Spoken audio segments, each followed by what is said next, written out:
시청자 여러분 안녕하십니까? 9월 4일 경제현장 오늘 시작합니다. 문재인 대통령이 어제 첫 번째 한국판 뉴딜 전략회의를 주재했습니다. 이 자리에서 정책형 뉴딜 펀드로 20조 원 조성 계획을 밝혔는데요. 5년간 투입되는 돈은 총 170조 원입니다. 역대 최대 금융투자 계획이지만 논란이 적지 않습니다. 네, 이른바 수익률 대박이냐 혈세 먹는 하마냐 이 뉴딜 펀드의 앞날 시청자 여러분은 어떻게 생각하십니까? 의견이나 궁금증들 문자 샵 3698번 또는 유튜브를 통해서도 실시간으로 참여하실 수 있습니다. 오늘 두 분과 함께 하겠습니다. 김대종 세종대 교수 또 정도진 중앙대 교수 두 분 자리하셨습니다. 어서 오십시오. 네, 안녕하세요. 네, 김 교수님, 어제 발표한 이제 한국형 네. 뉴딜 사업 관련 뉴딜 펀드가 네. 몇 가지가 있죠? 우선 좀 맞습니다. 간단히 얼개를 좀 설명해 주세요. 예, 예. 네. 뉴딜 펀드 정부가 발표한 것은 첫 번째 세 가지인데요. 정책형 뉴딜 펀드다. 그래서 이제 공공에 한 7조 원 정도 후순위로 투자하고 원금을 보장하는 효과를 가지고 있는 정책형 뉴딜 펀드가 있고요. 네. 두 번째는 인프라 펀드가 있습니다. 2억 원 이하의 투자에 한 9% 분리 과세를 하게 되고 이것은 이제 우리나라가 세계 최고의 IT 국가입니다. 그래서 이제 우리 초중고등학교에 이제 인프라를 구축해서 원격 수업이라든지 비대면 수업을 할 수 있도록 그렇게 하겠다. 네. 그렇게 되고 세 번째가 이제 민간 뉴딜 펀드입니다. 그래서 뭐 공모 펀드를 출시하고 뭐 ETF를 개발하겠다 이렇게 되어 있고요. 구체적으로 좀 들어가게 되면 네. 이게 이제 그린 에너지 펀드는 좀 장기적인 투자 품목입니다. 보통 우리가 장기라고 하는 건 한 5년 이상 정도를 장기라고 하는데요. 이것은 이제 투자 위험이 좀 있고 또 장기로 하는 것이다 돼 있고 또 스마트 물류 펀드는 중기입니다. 한 3년 정도 목표로 하고 있고 투자 위험은 한 중간 정도로 하겠다 이렇게 해서 된 거고 2차 전지 펀드 이게 단기 투자입니다. 단기 투자는 보통 1년에서 3년 미만을 중심으로 하고 있고요. 정부는 투자 위험은 낮고 또 이자율이 수익이 좀 높을 것이다. 이렇게 단기, 중기, 장기로 세 가지 펀드 종류로 이렇게 상세하게 또 자펀드 또 설명을 해놓았습니다. 예. 이게 규모도 상당하고 또 세부적으로 보니까 좀 종류도 여러 개여서 좀 복잡해 보이는데요. 핵심은 뭐라고 봐야 되는 건가요? 이번 펀드의 핵심은 이제 첫 번째는 국민들이 참여할 수 있는 기회를 주겠다는 거고요. 그걸 대통령께서는 안정적으로 수익 창출할 수 있는 원천을 국민한테 주겠다는 거고요. 두 번째 핵심은 이제 사회적 문제를 정부 재정으로만 해소하는 게 아니라 민간과 같이 해소하겠다는 게 두 번째 핵심 이슈가 되겠습니다. 그런데 지금 말씀하신 대로 국민이 이제 참여를 할 수 있게 해준다 그러면 국민은 돈을 이제 투자를 하는 거잖아요. 투자는 늘 손실이 수반되는데 그 손실을 보지 않게 하기 위해서 이익을 낼 수 있게 하기 위해서 결국은 누가 부담을 해야 되는지가 가장 큰 논쟁거리 아니겠습니까? 네, 맞습니다. 어떤 구조로 지금 되어 있습니까? 지금 좀 전에 우리 김 교수님께서 말씀하신 것처럼 국민 참여형 펀드 같은 경우에는 모펀드를 우선 구성을 하는데요. 그 모펀드가 정부 자금이 3조 원이 들어오고요. 그 다음에 이제 정책 자금이 4조 원이 들어와서 약 7조 원의 모펀드가 구성이 됩니다.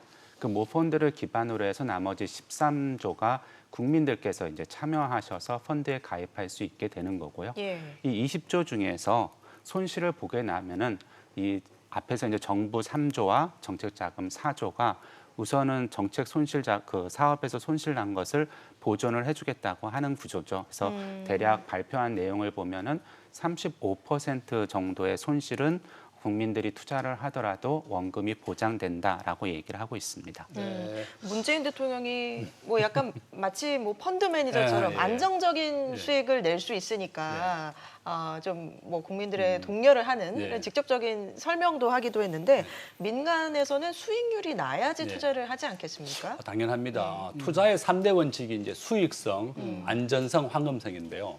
안전성에 대해서는 정부가 원금을 보장하겠다 이런 말을 명시적으로 못하지만 정부가 한 35%를 투자하니까 35% 손실이 나더라도 원금 보장이 된다는 그런 의미로 얘기한 거고 그다음에 이제 수익성은 한 3%를 목표로 하겠다.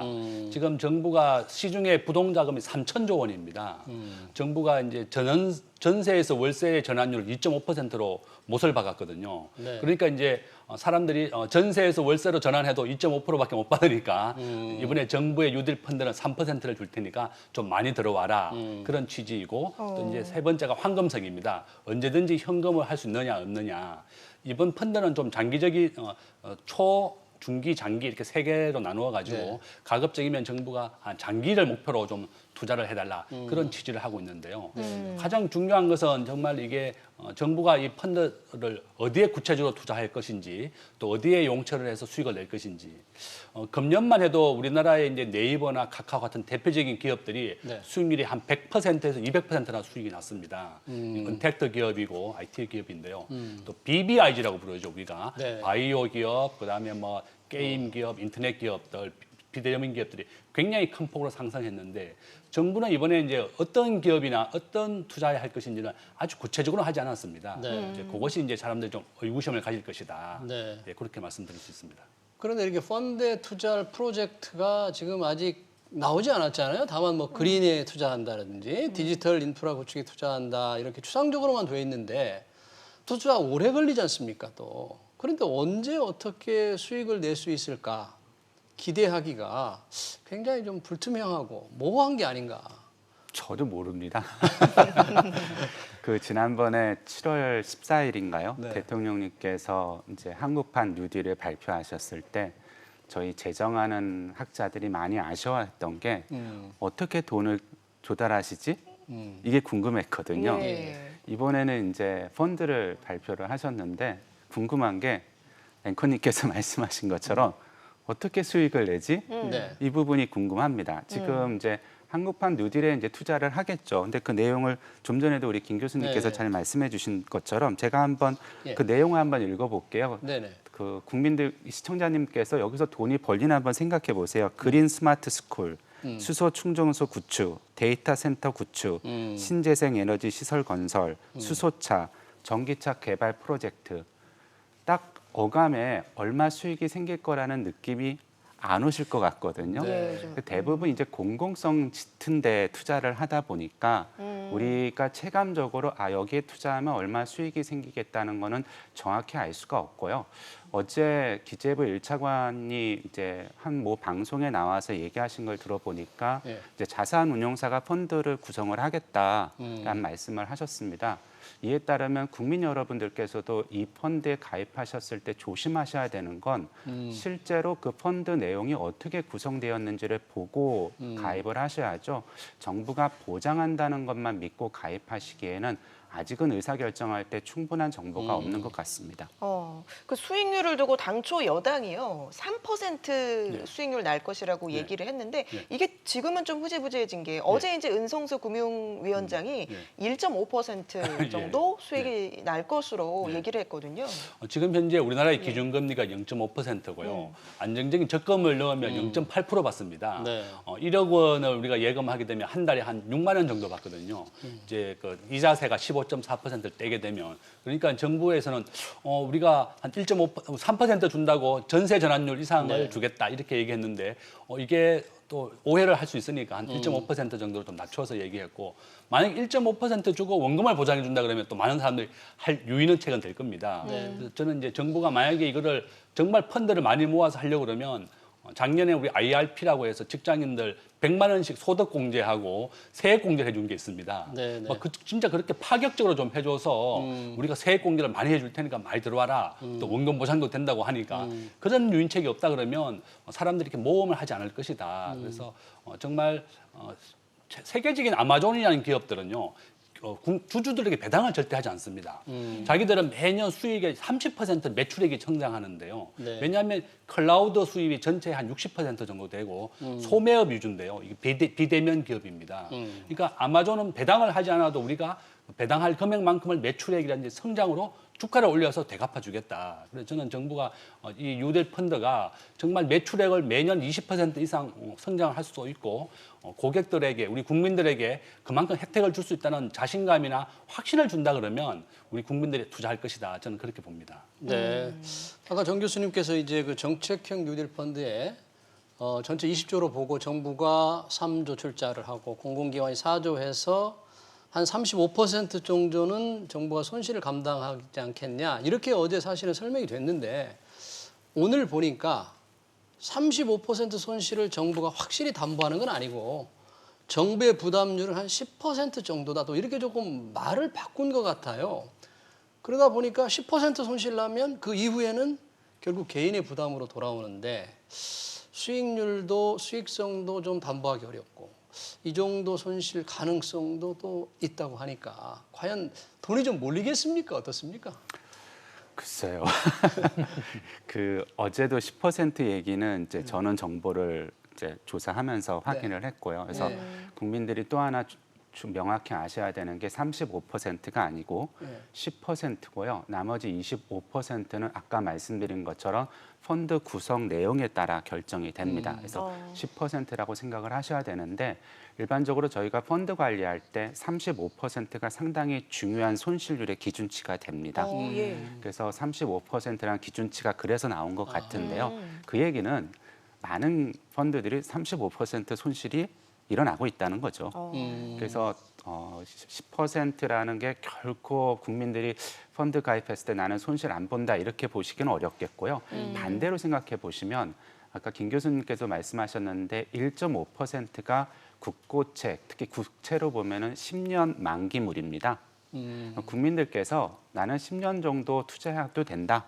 그리고 한 1.5% 수익을 걷겠다라는 의사결정을 하신다면 당연히 이 펀드에 가입을 하시겠죠. 10년 동안 견디시기 어려우신다면은 이 펀드에 가입하는 것보다는 직접 개인이 의사결정하는 게 좀 더 낫지 않겠습니까? 결국 그런 걸 고려해 본다면은 예금 가입하는 분들보다는 낫겠지만 아까도 언급해 주신 것처럼 환급성을 꼭 고려하셔야죠. 내가 예금 가입한 게 필요할 때 돈을 쓰겠다고 생각하시는 분이면 이 펀드에 가입하면 안 되실 것 같고요. 그래서 국민들이 어느 정도 참여하실지는 실제로 결정은 펀드 구성 내용을 봐야지 확신할 수가 있을 것 같습니다. 그러니까 만약에 연 1.5% 수익을 장기적으로 안정적으로 걷고 싶은 사람이 많아서 이 펀드에 돈이 모인다면 한편으로는 좋지만 이게 없었더라면 그 돈이 다른 곳에 투자가 됐을 텐데 뭐 그런 걱정을 하는 분도 있더라고요. 예, 맞습니다. 네. 저는 이제 정부가 지금 이거 추진하고 있는 이유가 시중에 있는 부동자금이 3천조 원이나 되고 지금 굉장히 집값이나 이제 부동산 정책이 지금 정부가 좀 실패했기 때문에 좀 환수를 하고자 하는 겁니다. 지금 3천조 원이 시중에 있으면 계속 이게 부동산으로 흘러갈 가능성도 있고 지금 또 가을철에 이사철 시기도 다가오고 있고 또 정부가 지금 예견하고 있는 부동산 정책이 내년에는 입주 물량이 금년에 반으로 줄어들게 됩니다. 부동산 가격이 더 올라갈 가능성이 있다는 거죠. 시중에 자금을 끌어들이지 않으면.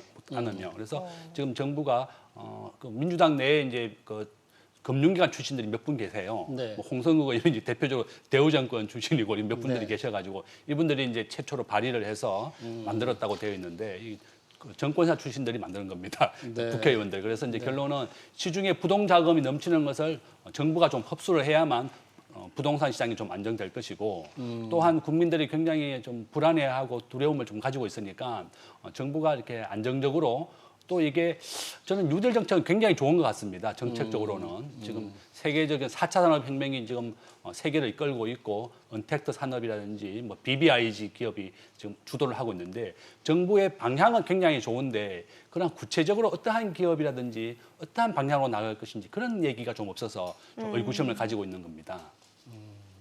그러니까 돈을 얼마나 모으겠다보다 어떤 프로젝트가 이렇게 활성화될 것이다. 이걸 먼저 보이면 투자하지 말라고 해도 돈을 싸들고 올 것 같은데요?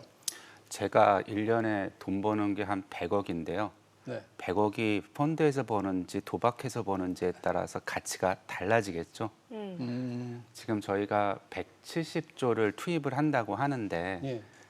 뉴딜 기업이 어딘지가 명확하지 않다면 사실 170조의 정확한 실체를 파악하기는 어렵고요. 예. 그게 아까 좀 전에 앵커님께서 말씀하신 170조라는 금융 의사결정이 자본시장을 왜곡시켜서 효율적인 재원의 흐름을 오히려 막지 않겠냐 하는 목소리가 아까 우려하는 그 한 축인 것 같습니다. 저는 이제 정부가 한 분야 중에서 수소차 같은 것도 굉장히 전망이 좋습니다. 네. 현대자동차가 뭐 우리나라 세계 최고의 이제 수소차를 상용화했고 예, 예. 미국의 니콜라라고 하는 수소차가 2,500도 수주를 했어요. 그러면 이제 현대자동차 파트너가 되어서 수소차를 상용화하고 활성화하겠다. 근데 지금 현재 시중에 수소차 충전소가 지금 없습니다. 네. 현대자동차가 이제 만약에 이제 이 그린 에너지 펀드가 조성이 된다 그러면 현대자동차와 함께 수소차를 새로운 대안 에너지로 내겠다. 지금 당초에 이제 석유가 한 30년 뒤에 고갈이 되면 가장 청정 에너지인 수소를 우리나라가 전 세계에서 가장 먼저 상용화할 수 있는 기술이 있고 기술하겠다, 이제 활용하겠다는 거죠. 그래서 그런 방향은 정말 좋은데 우리가 이제 그런 가서 실적이라든지 기업이 좀 보여줘야 되겠다. 저는 뭐 이렇게 그린 뉴딜에 아주 계획은 좋은 것 같아요. 수소를 우리가 세계적으로 선도하겠다. 다만 이제 또 태양광 정부가 굉장히 주도를 많이 했었는데 네. 이번 또 홍수가 이번에 많이 나면서 또 태양광에 대한 살림을 한 훼손을 많이 했거든요. 또 그런 것은 또 약점이다. 그래서 저는 수소차라든지 또 4차 산업의 언택트 산업으로 주도해서 좀 펀드를 조성하겠다. 이것은 방향은 괜찮지만 구체적으로 우리가 수소차라든지 또 우리 국민들에게 도움이 되는 방향으로 나가겠다. 이런 것을 좀 제시할 필요가 있다. 그렇게 말씀을 드리겠습니다. 홍남기 부총리는 이제 뭐 해상 풍력 발전 단지라든지 뭐 스마트 물류센터라든지 또는 비대면 업무 지원 시설 투자 뭐 이런 데 상당히 투자 기회가 있지 않겠냐. 뭐 이런 식으로 말씀을 하셨더라고요. 당연히 투자 기회가 있죠. 저도 네. 뉴딜 정책 자체에 대해서는 동의합니다. 근데 앞서 말씀드린 것처럼 이게 사업화하는 건 좀 다른 거죠. 예를 들어서 지금 대통령께서 펀드 얘기를 이렇게 하셨을 때 우리가 일반적인 모습은 아니라고 느끼는 게 네. 사실 펀드라는 것 자체가 상당히 비즈니스에서 고수준에 있는 비즈니스 사업이거든요. 근데 그 부분에 있어서 아까 말씀 나눈 것처럼 정확한 사업 구조를 모르는 상태에서 자금을 모은다는 것 자체가 어떻게 보면은 얼마 전에 우리가 있었던 라임 사태랑 네.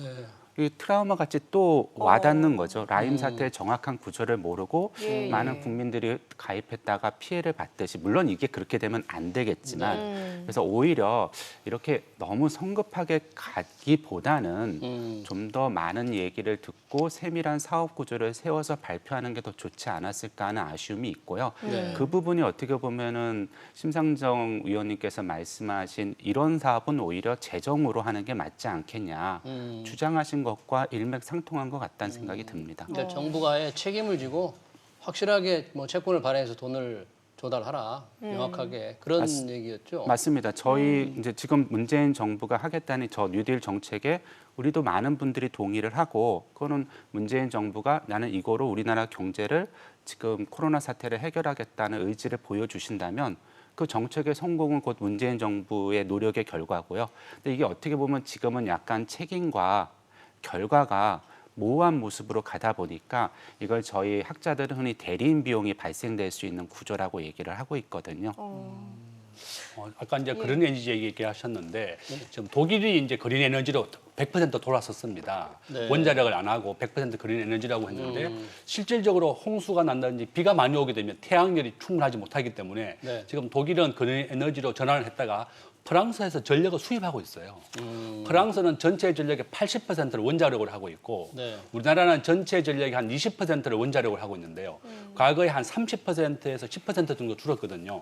정부는 이제 그린 에너지로 해서 우리나라가 원자력이 좀 많이 축소하겠다고 했는데 네. 이번에 뭐 홍수 사태도 있었지만 태양열이 굉장히 불안전합니다. 이게 네. 그렇게 되고 생산 단가가 원자력이 한 3배 정도 되고 두산중공업이라고 하는 우리나라 최고의 이제 원자력 기술이 가지고 있던 기업이 어제 날짜로 미국과 1조 계약을 했어요. 네. 미국도 다시 원자력으로 회귀하고 있고 후쿠시마 사태가 일어났던 일본도 원자력을 다시 하고 있습니다. 왜냐하면 원자력이 가장 안전하고 또 생산 단가가 낮기 때문에 그래서 저는 이제 부탁드리고 싶은 것이 1960년도에 그 필리핀이 우리나라에 장충체육관을 지어줬는데요. 네. 그걸 잘 사는 나라가 전기가 부족해가지고 이렇게 가난한 나라가 되었습니다. 그래서 저는 이제 우리나라가 세계 5위의 제조업 강국이고 가장 안정적인 전기 공급하는 것이 가장 중요한데 이렇게 그린 에너지로 방향을 많이 바꾸는 것은 좀 위험하다. 그래서 정부가 충분한 전기라고 하는 것은 정말 중요한 산업의 가장 기초적인 에너지이기 때문에 네. 좀 그것은 좀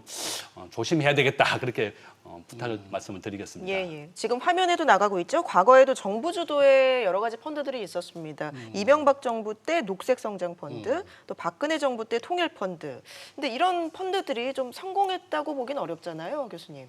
네. 이게 이명박 정부 때 네. 녹색 펀드 때문에 지금 남아 있는 게 6개인가? 네. 그렇다고 하고요.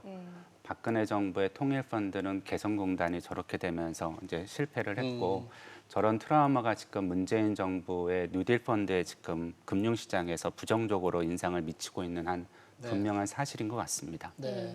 그럼 MB 정부의 녹색 펀드가 지금 얘기하는 그린 맞습니다. 뉴딜 펀드랑 뭐 큰 차이가 있을까요? 뭐 거의 비슷한 내용입니다. 녹색이 그린이잖아요. 예. 녹색이 그린인데 네. 그냥 이름만 바꿔가지고 이제 그린 펀드다 이렇게 했는데 우리가 이제 유엔 녹색 기구도 우리 인천에 유치를 했습니다. 유엔 기구까지 유치하고 굉장히 녹색이라든지 그린을 강조해서 신재생 에너지 방향으로 나가겠다고 했는데 네. 이 신재생 에너지가 우리나라 전체 발전량의 3%밖에 안 됩니다. 네. 굉장히 좀 취약하고 태양광 중심의 이제 지중해 지역이라든지 뭐 사막 네. 지역 있는 기업 국가들에 비해서는 태양열 자체가 좀 부족하기 때문에 좀 부족하고 또 유럽, 영국 중심에 있는 쪽에 북대서양 쪽에 있는 바람 풍력이 아주 우리나라가 강하지는 못해요. 네. 그래서 이제 우리나라가 신재생 에너지로 전기를 충분히 공급하겠다고 하는 것은 좀 지역적으로는 좀 부족하다 그렇게 말씀을 드리겠고 저는 지금 현재 우리나라가 제조업 강국이기 때문에 전기 소비량이 우리나라 국민이 전 세계에서 1위입니다. 우리나라가 워낙에 중화공업이 많기 때문에 1인당 전기 소비량으로는 세계 1위이기 때문에 정부가 충분히 원전이라든지 전력을 공급할 수 있는 방안이 구축되고 그 보조적인 수단으로 그린 에너지를 하나 녹색 그린을 해야지 완전히 원자력에 대해서는 좀 우리가 완전히 많이 네. 지향을 하면서 그린으로 나가니까 좀 걱정이 된다 그렇게 말씀을 드리겠습니다.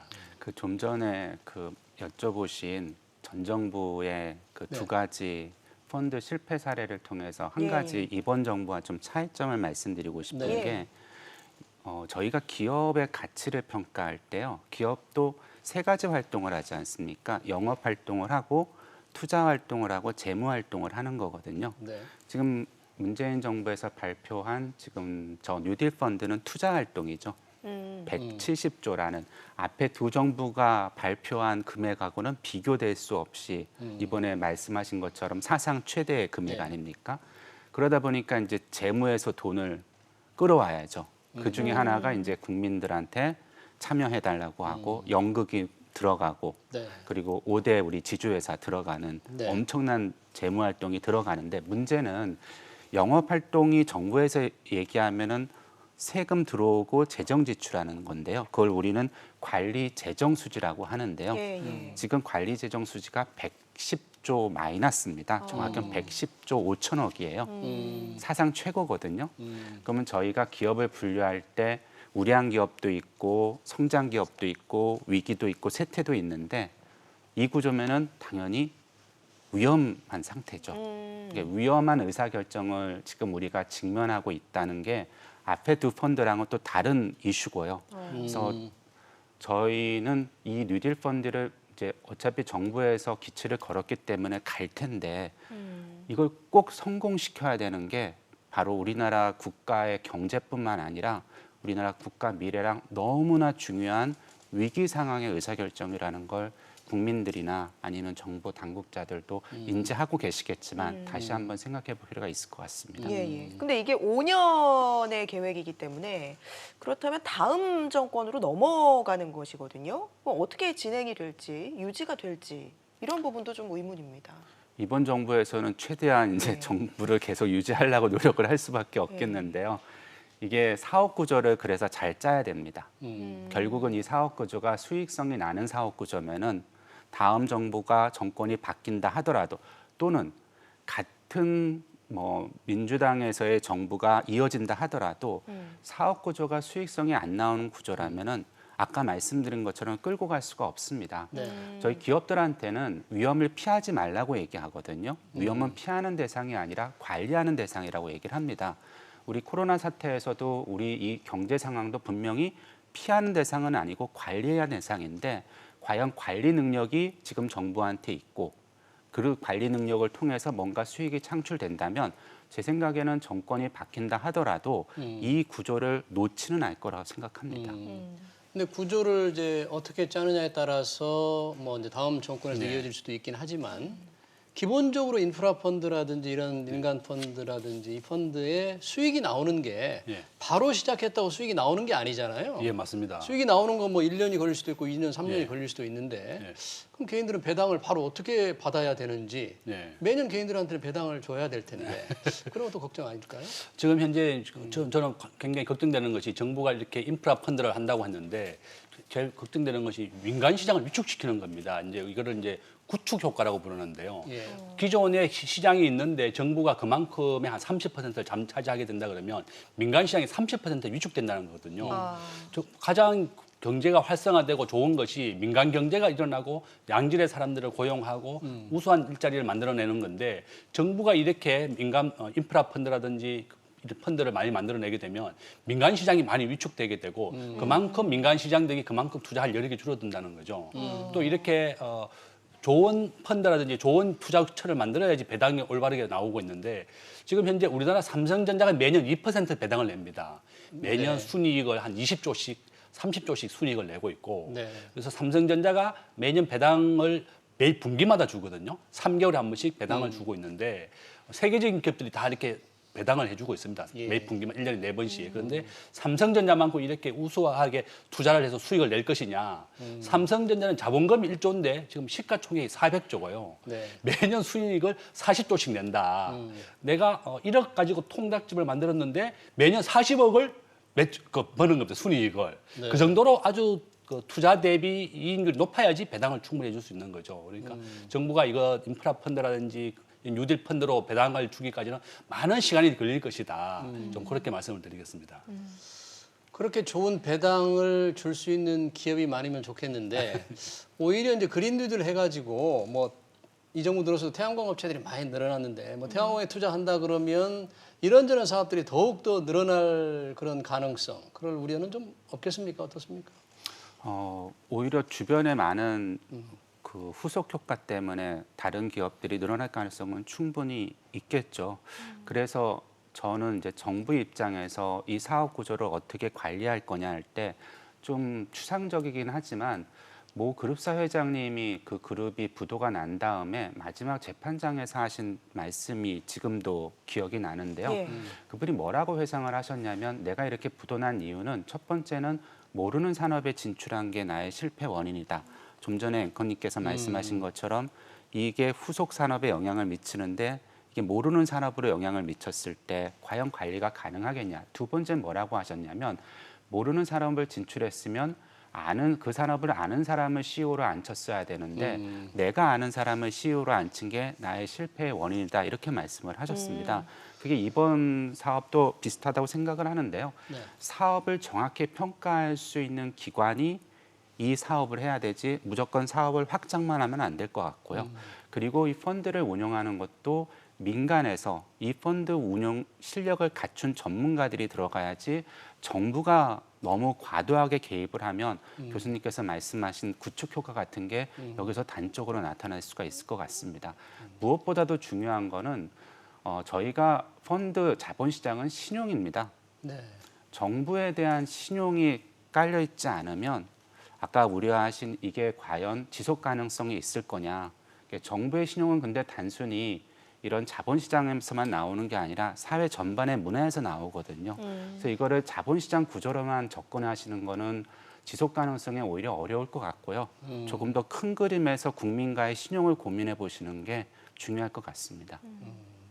신용 말씀을 하셨는데 사실 펀드라는 게 항상 손실이 날 수 있어야 되는데 네. 이번 펀드는 설명을 하면서 손실이 안 날 테니까 좀 많이 했으면 좋겠다. 네. 이러니까 이 국민들에 대한 금융 교육이 좀 잘못되는 게 아닌가 이런 걱정을 하는 분도 있어요. 아유, 당연합니다. 네. 그래서 저는 굉장히 걱정이 되고 있고요.